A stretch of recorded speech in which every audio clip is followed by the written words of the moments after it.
Is AI causing us to lose critical knowledge? We're going to find out with today's amazing special guest, Keith Schafer. Welcome to the Artificial Intelligence Podcast, where we make AI simple, practical, and accessible for small business owners and leaders. Forget the complicated tech talk or expensive consultants. This is where you'll learn how to implement AI strategies that are easy to understand and can make a big impact for your business. The Artificial Intelligence Podcast is brought to you by Fraction AIO, the trusted partner for AI digital transformation. At Fraction AIO, we help small and medium-sized businesses boost revenue by eliminating time-wasting, non-revenue generating tasks that frustrate your team. With our custom AI bots, tools, and automations, we make it easy to shift your team's focus to the tasks that matter most, driving growth and results. We guide you through a smooth, seamless transition to AI, ensuring you avoid costly mistakes and invest in the tools that truly deliver value. Don't get left behind. Let Fraction AIO help you stay ahead in today's AI-driven world. Learn more and get started at fractionaio.com.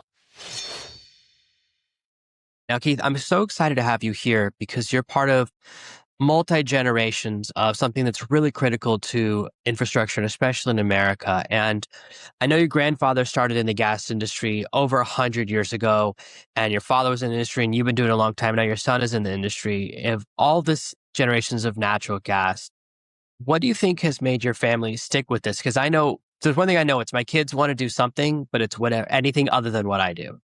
So how do you kind of have that consistency in your family? That's amazing to me. Well, like I said, I grew up with on the pipeline with my dad. Me and my brother, we'd always be with Dad when he could take us out on the right of way where they's laying pipe across the hills.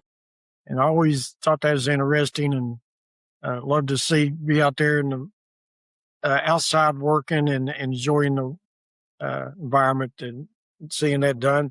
And knowing that the natural gas business has always been a steady business. If you're good at what you do, you're always going to have a job. My grandpa started when he got home from World War One, and my dad after World War II, and they spent their whole careers in the business. And I was lucky enough to been 50 years in the business now with the company and through contract work now that I'm doing now. So I retired 4 years ago and been doing a little contract work, training, consulting, just on my spare time last 4 years. So still enjoy it. Now, when you started out, all of the calculations were done on paper with paper and pencil. And I think that we have started to move away from trusting our ability to do math in our heads. And then it was calculators. And now it's having an AI do the math for you. And we're kind of shifting away. And this is kind of how I feel like I know how to read a map. Whereas like people 5 years younger than me have never even seen a map because they've grown up with GPS. And first time I used GPS, it told me to drive off. It literally told me to drive off the side of a bridge. And I was like, I don't think I'm going to trust you. So I have like this paranoia about it, but we move to newer and newer tools and we kind of forget that foundational thing. And how are you able to have like trust in your calculations, or what do you think is happening where people are shifting away from like trusting their own ability to do math in their heads? Like even now at a lot of places, you can't even make your own change. Like it figures out the change for you. Yeah, I feel lucky to get started in this business when we still had that. A lot of the new guys coming on now, they'd never seen that. My 50 years has been in compressor reliability work, and we use a lot of test equipment and things that I was teaching a class last week, and we was just talking about before I used to use the analog oscilloscopes, and the guys that I'm training never even heard of an analog oscilloscope, much less use one. And now everything from the 90s, late 90s up is all digital equipment, and there's some great advantages to it and there's some disadvantages to it. So you give up some things to make it easier and faster and easier to use when you go to some of the new technologies. But after you do without it for so long, you don't know that you missed it. And I can still talk about some things that we used to be able to do with analog that digital is just now catching up to. And like I said, everything was we walked around our engines and equipment recording data with a log sheet every hour on the hour for a long time. And then now all that is automated and pulled into the computers and our SCADA screens, and we can see it anywhere in the world that our pressures and temperatures and things that we want to collect on an engine or a piece of equipment anywhere in the world from your cell phone now. And it makes it convenient and easy, but we lose a lot of on-hand experience when we do that sometimes. Yeah, I see my kids, I have 5 young kids, and the way they deal with technology is so different to me. Like, I'm used to, if a tape or a video won't play, you pull it out and blow on it, like, or you slap the side of a TV, and that's actually made things work before. And we don't have kind of this tactile experience. So we're starting to see this knowledge gap where everyone from my generation was like, college is the solution. And now the average plumber in America is over 60 years old. So there's this huge gap when they all retire. It's going to be like it's going to be the seller's market for plumbers, right? Because it's like, there's only one in town. You can charge whatever you want. And we're seeing a lot of these types of things happen with these jobs. And I think that a lot of people the past 20 years thought that we were going to be all switched to windmills and solar panels by now. But now with this massive spike in need for energy from AI data centers, like every single day, there's an announcement of a new data center, and they use like insane amounts of power, like more than an entire city and sometimes more than a state. Are you already starting to see the need for energy spiking in the projects you're working on and in all of the different natural gas needs and traditional oil needs that are coming, because we're starting to see we're building data centers everywhere, and especially they want to build in remote locations closer to the power centers. So with this gap, is there going to be an even bigger need for your industry going forward? Yeah, the natural gas business is being instrumental in the data centers because they're starting to put the data centers where we have the natural gas now. Our previous company, TC Energy, I just saw last week that they already have approved 1.5 or $2.5 billion for a new pipeline just to supply data centers. So the transmission pipeline system and the transmission electrical grid across the U.S.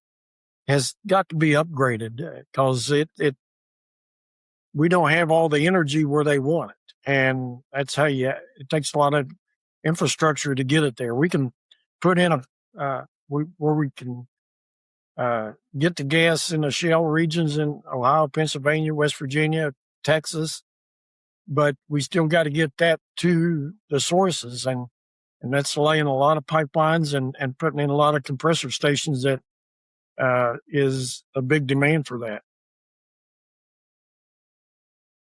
That's something I really wanted to dive into, which is that a lot of people think you push a button, the power turns on. But what does the AI industry really not understand about what it actually takes to get the gas from a wellhead in Pennsylvania to a data center in Virginia? Like, how long does it take to build the pipeline? How much maintenance does it need? And how complex is that process? What's made it so complex a lot is the new regulations and laws with the environmental issues that we have all the time. So that's one of the biggest drawbacks and just getting right of ways to build these power lines or natural gas stations, or pipelines. So a lot of it is environmental regulations that hoops we got to jump through. If you remember the Keystone pipeline just a few years ago, we had that, and it would have been pumping a lot of oil that we need right now if it wasn't canceled. So that was canceled, just political and environmental issues that they thought they would have. And if they would have built it, it would have really come in handy in our oil prices right now, or gasoline prices. Yeah. So one of the things I've noticed is that for a long time, I think we haven't built a nuclear power plant in America since the late 70s or early 80s. We just didn't ban it, but there's been a moratorium because of the Three Mile Island incident. Suddenly now, everyone seems to be okay with nuclear because, like, oh, if we're going to make enough power for nuclear power plants, we need nuclear. Suddenly, oh, if it gives me AI, then I'm okay with nuclear. So, like, I've never seen such a fast shift in how people felt about something with environmental. Are you noticing the same kind of shift about natural gas or oil that suddenly people are like, well, we really need, especially right now with prices skyrocketing for other fuel sources. Are people starting to become more relaxed or like shifting their environmental views? The people I deal with has always known natural gas and oil is the way to go. Nuclear power, I've always been a fan of that if it's done right. And now the micro stations, the small nuclear facilities, I think that's got a lot of potential uh, for leading into the AI centers that's coming up. Yeah, uh, there's a lot going on with the natural gas. Like I say, it, you, the environmental side of it has always been against the natural gas and oil business. But when they started looking at the biggest reduction that we've had in the U.S. on CO is because of natural gas taking the place of the coal burning power stations that they've displaced. So natural gas has replaced a lot of coal plants over the last 15 to 20 years, and that's dropped the CO in the U.S. By numbers they never even imagined a few years ago, and we're still producing more because we're using natural gas instead. Natural gas is a clean burning fuel, but it just gets a bad name because they say it's a fossil fuel and it gets in that category of oil and coal. Yeah, it seems like there's a lot of misunderstanding about how natural gas works because either you have a natural gas stove and so you're used to having a pipe to your house, which I had when I lived in Tennessee, or you imagine that it gets burned right where you drill it and then turned electricity and sent through the wires. So I think there's a pretty lack of understanding. And also, everyone tends to be like 10 or 20 years behind. Like everyone's really just now talking about fracking, which I know has been around for a long time. And you kind of mentioned, and I've heard that like it's now about horizontal drilling, like you turn down and then take a right turn to get to the natural gas or to what's down there. How is the industry changing? And why do you think there is this kind of delay between what we're doing now and what people hear about, which is from 20 or 30 years ago? Yeah, the 20 years ago when they discovered the shale, well, when they really discovered the shale plays in Ohio, Pennsylvania, West Virginia have been there for millions of years. But the trouble is drilling a mile to 2 miles deep and putting a straight hole in the ground wasn't very economical. With the invention of that horizontal drilling, now they can drill a mile deep and go out in that right-hand direction for a mile, then take another hole straight down in that same hole and go another direction. So they can fan out a lot of different directions. And now they have access to a lot more natural gas that would have taken thousands of holes in the ground. But now they can do it with just one hole. And that was the technology that really got the boom going.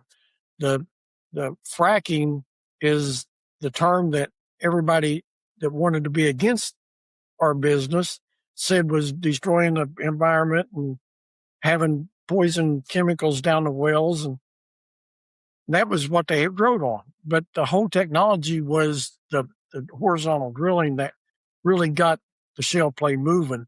The fracking is something they've been doing 100 years in the oil and gas business. And you never even heard of it until it started in the natural gas business and with the shale plays. So it's a lot of hype on all of that, but the drilling, now the technology with that, we can get a lot more gas out of the ground, and then we build the infrastructure. When I was heavy working with TC Energy, we was building pipelines and moving it from West Virginia. We brought gas out of Texas and the Gulf of Mexico for 65 years and brought it up to West Virginia, Pennsylvania, Ohio for gas distribution. Now with the shale plays, we are now sending 3 billion cubic feet of gas a day down that pipeline going to the LNG facilities in Louisiana and Texas. That's just one pipeline.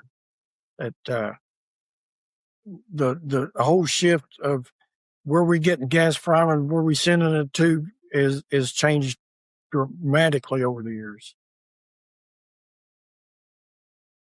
How has technology changed over your kind of journey? I've been approached for some projects where they want to, and I know we have SCADA, which is amazing, where one person in a centralized place can watch all the different data from a bunch of centers, right? So they're watching all their wells from one location, but now they're talking about replacing that person with an AI, which always makes me nervous when I get approached by projects that are safety, because AI is, as cool as it is, it's not truly artificial intelligence, and it doesn't know how to adapt to surprises. And if there's one thing I've learned, it's that no matter what happens, there's a surprise somewhere. And like, that's kind of one of the areas that worries about me. And we're constantly thinking, let's replace everyone with AI. Let's replace everyone with AI. How are you kind of seeing these shifts in your industry, and where are the good places where it's okay? And where are the places where you're a little bit hesitant like I am? A little bit hesitant because I'm thinking the hype with the AI data centers is going to probably be overkill, because they're building massive data centers and say we need all this power right here, and we are trying to supply for them. And I think after a few years, the power supply is going to be a lot lower than what they think, and we're going to have all this infrastructure moving electricity and gas to these data centers that's not going to be required anymore. So I think there'll be a lot.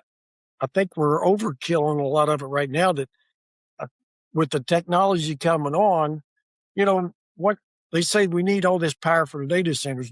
Do you know why they need all the power? A lot of it is just for cooling fans to cool from the heat that it generates.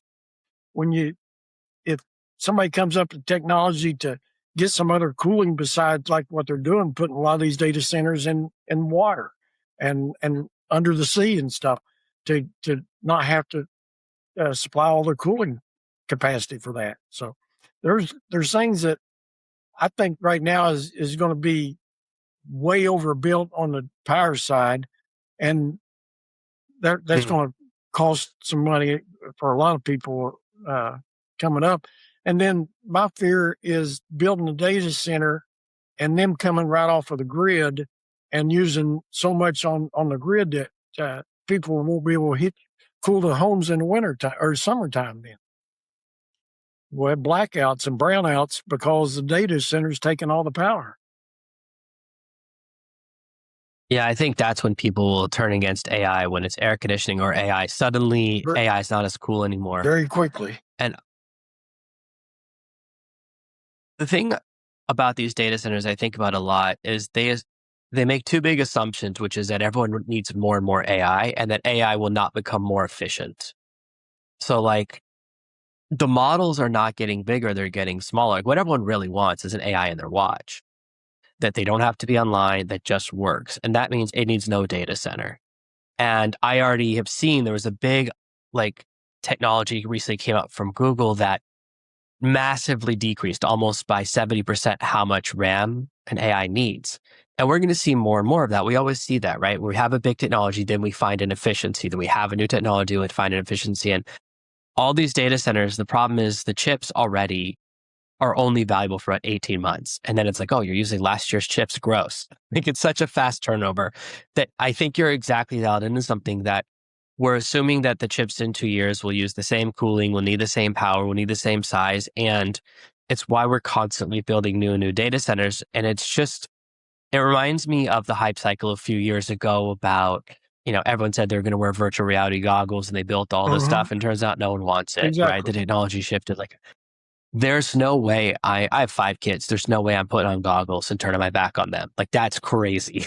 like that's why, let alone we're all wearing goggles to watch a movie. So we're all together, but all alone. And so sometimes I do think that we get excited by this idea, and data centers, it's a great business to be in right now because everyone will give you tons and tons of money, but they all, 18 months later, it's like everything we spent millions of dollars on is worthless. What do we do? And it's a constant cycle. So I think that's something that's really important, is to look at more strategic and more long term. And there are some, what we're going to see is like this big spike in energy demand and then a big dip, right? We're going to have all this leftover energy. Go, oh, actually, we don't need these data centers because now it can live in your phone. Like 2 years ago, you could not put any AI in your phone. And now you put a pretty good one in there. And it's going to get better and better to where, oh, we don't need these things. And so these assumptions we've made are kind of going in the wrong direction. But I'm also interested in, yeah. Well, I was going to say the very thing right there, to build a major pipeline or transmission line to a data center and supply gas, they have to guarantee that we're going to get paid. So they'll sign 20 and 30-year contracts to take this much power from us. And when they do come that and they don't need it, some of these are going to go bankrupt trying to just cover their contracts. So there's going to be some things start up that will not be able to sustain themselves. Yeah, I think that's exactly what happens, right? You get too excited and they're so busy thinking about the upside, they don't think about the downside. One thing that really interests me, I know you had this amazing experience as an expert witness in a case in New Mexico. I'd love to hear about that, because lawsuits drag on for years and years, but you were able to settle that thing pretty quickly. Can you talk a little bit about that story? No, I'm sorry, I didn't hear the first part. About you have an experience being an expert witness. I would love to hear that story. It just, with my experience around equipment and engines, compressors, I had a group of lawyers contact me about wanting to be an expert witness on a fire that they had. And I thought, well, they got the wrong number.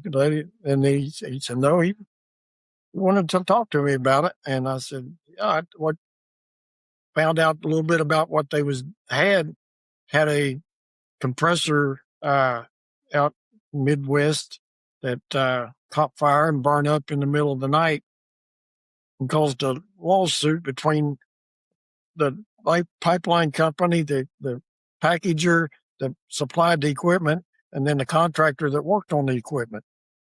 They had the fire happened, so each one was blaming each other for the fire.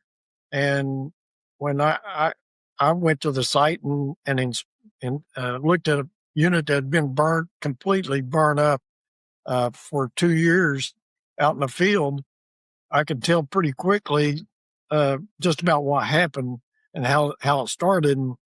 And once I told the lawyers what my opinion was, they took it to the other group of lawyers and said, you don't have a case now, that this is what happened because of lack of maintenance. Basically, the companies kind of dealt with each other with a handshake, because I said, what's the scope of work that you had? And they said, we didn't have the scope of work. We just agreed to fix it. And I said, okay. So nobody knew what the other group was doing. And when they said, okay, we fixed your engine, we're done, they paid them and they left. And 30 days later, it caught fire.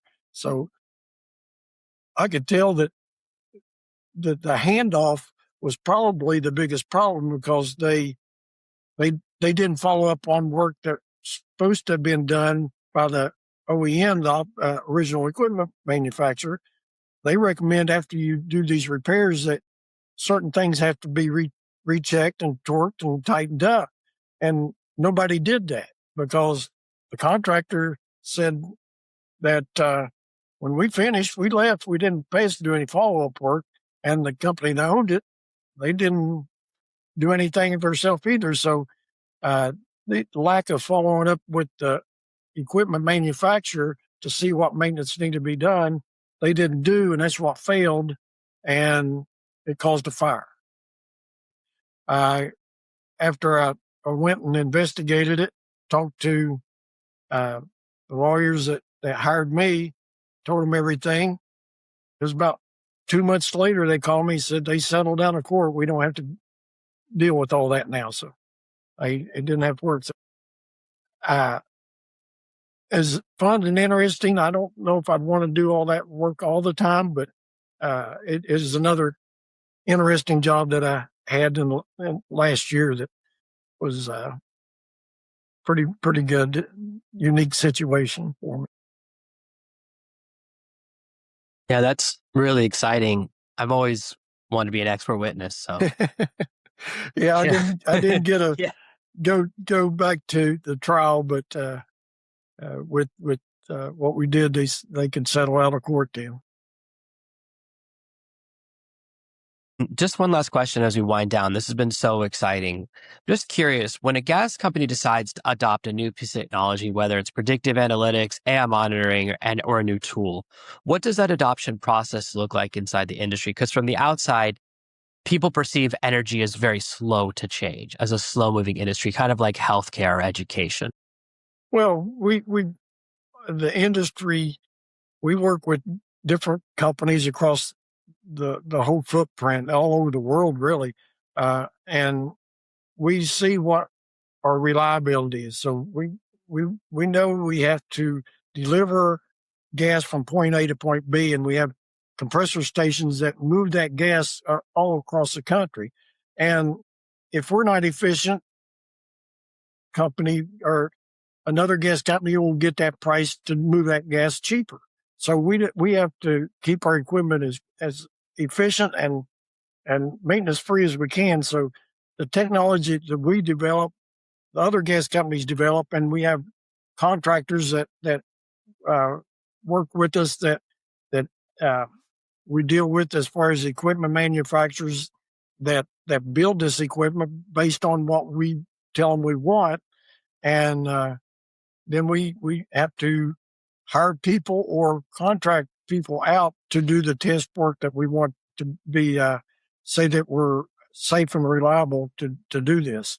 And last thing we want is other failures, other pipelines, and anybody getting hurt in our industry. It is a very dangerous business, but if you do things right, you can move it safely all over the world. And it takes everybody doing it right. And you don't want to give up something that's quick and easy for safety. So we spend a lot of time making sure that our equipment is running properly, not only to be efficient so we can move it as cheap as we can, but we got to do it safely as we can. So we got to keep those things in focus there, safety being number one, and then everything else works down on how we move our technology and distribute across our each of our companies to get all of our equipment running when we want it to. And we have to have it reliable because when it's 20 below zero outside, these engines have to run or a lot of people get cold. Yeah. That's amazing. Thank you so much for sharing all this information. I know that our audience is really going to love this. So thank you so much for being here today, Keith, for an amazing episode of the Artificial Intelligence Podcast. Good, Jonathan. Thank you for listening to this week's episode of the Artificial Intelligence Podcast. Make sure to subscribe so you never miss another episode. We'll be back next Monday with more tips and strategies on how to leverage AI to grow your business and achieve better results. In the meantime, if you're curious about how AI can boost your business's revenue, head over to artificialintelligencepod.com/calculator. Use our AI revenue calculator to discover the potential impact AI can have on your bottom line. It's quick, easy, and might just change the way you think about your business. While you're there, catch up on past episodes, leave a review, and check out our socials.